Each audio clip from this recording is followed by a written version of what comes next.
Welcome everyone to the first episode of a series I thought of actually doing last year on FIFA 22, but did not get around to doing it, but I'm now finally doing it here on FIFA 23, Minnesota United career mode in England. So obviously, Minnesota United, my favorite team in the MLS, they're by far one of my favorite teams ever.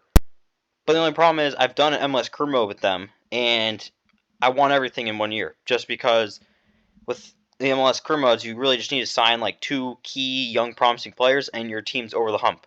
So I thought, okay, well, what else can I do with them? Put them in the championship.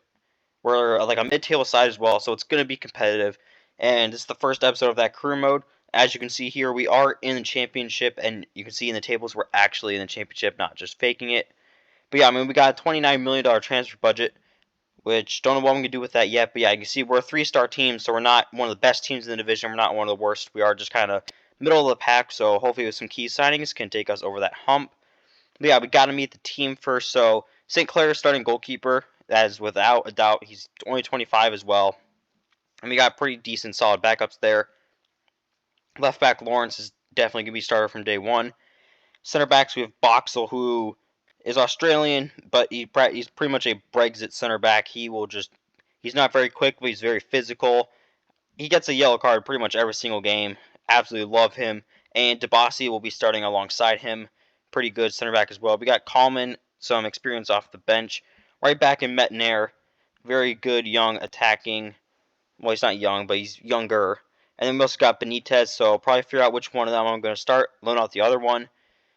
And we got two backups in Taylor and Fisher. Defensive mids, we got Will Trapp, who I live near the Columbus Crew, who he used to play for, so I am a fan of him in that aspect. Dotson's a very good box-to-box defensive mid. Ariga is just a defensive menace. And Hayes is a just pretty good all-around player. Franco Fragapane is a player that I really look forward to using. He's very good going forward. He can play out wide and also kind of function a little bit in the middle. But we have Jonathan Gonzalez as center mid, who I'm probably going to convert to defensive mid if I continue to play the 4-2-3-1. But the player that is going to be the most influential, pretty much the most important person in this entire career mode is Emmanuel Reynoso. 79 overall. He's not quick. He's not the greatest scorer, but he's the best dribbler on the team. He's an amazing passer. He can hit them from distance. I used him, and if he's as good as he was when I used him in FIFA 22, he will just take over the series. And we've got Hongwane and Rosales, two youngsters that I want to use in the future, just not currently. Laud is a very good captain, good experience, can play pretty much anywhere in the midfield. I think in the playoff game he started in that defensive mid position. And we've got Patrick Weah, son of Weah. Don't know. He doesn't have the greatest potential, so we'll see how that works. And the striker, we have Garcia or Maria to battle for that starting spot, and Dunlawdy is a bench player. But yeah, I've actually decided we're going to go with a 4-2-2. So obviously, St. Clair's going to be in goal, Boxall, Debasi center backs, Metnair, Lawrence outside backs. Pretty much the normal Minnesota United back line. Defensive mids of Trapp and Gonzalez, that's also pretty normal. But like I said, Fragapane can play out wing or in the middle, so I'm going to put him in Reynoso as those attacking mids. Gave Reynoso pretty much free reign to do whatever he wants. Also really want him to come inside because the Metnair can overlap. And then we have Amaria and Laud up top. But it's just, we are an American team. Going to start the Youth Academy in the North America region. So obviously, physically strong players from the United States, or get some attackers from Mexico, and just any sort of players from Canada. And like I said, with that right back, we're going to loan out one of them. Decided to do that with Alan Benitez. He joins French side Montpellier for a year on loan. Patrick Weah is going to Italian side Cosenza for a year on loan, who I might do a series with. I don't know, but we'll see how that works out. Hongwane is going to CD Tenerife over in Spain for a year on loan. Dotson is going back to the United States to join LAFC on loan. And we have our first game of the season as we are traveling to face Preston North End. Yeah, lineup is the same as it was when I showed you guys earlier. Here are the highlights. And so the battle commences.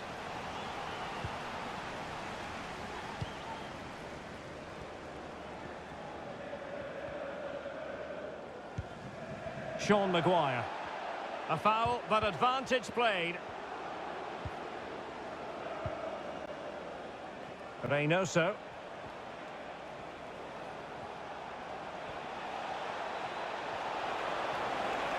He's got to score! There it is!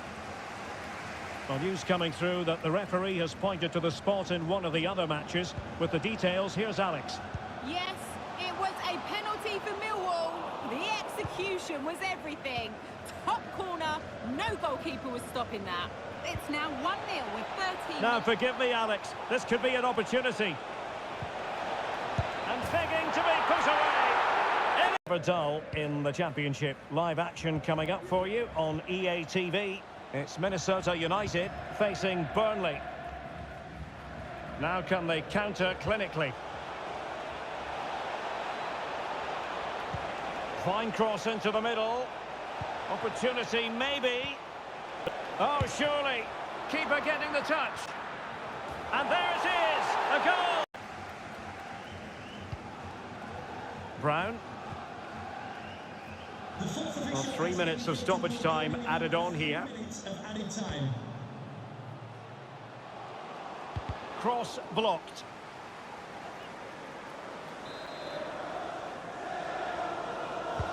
Now sending it in. And there it is! A goal! But will it... So we ended up winning our first game in the championship. 3-1 goals from Reynoso, Maria, and Origa. Very good performance from the boys. And we are currently sitting top of the table. And this month, preseason and that game, so nothing much to do. Next month, we got a couple league fixtures, cup game against Bolton that I might play, but no huge important fixtures we need to play immediately. And that's the end of the episode, because this series is going to be just like my Cambridge United series, at least for this first season, where each episode takes place over the course of a month, play 2 games. If we only play 2 games and nothing else happens, oh well. Or we can have, 8 players from the youth academy join, transfer window madness. So that's just kind of where we're at. And, oh man, I want to do this series for quite a long time.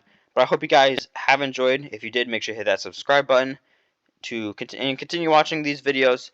Episodes should be coming out pretty shortly. And I'll see you all in the next video.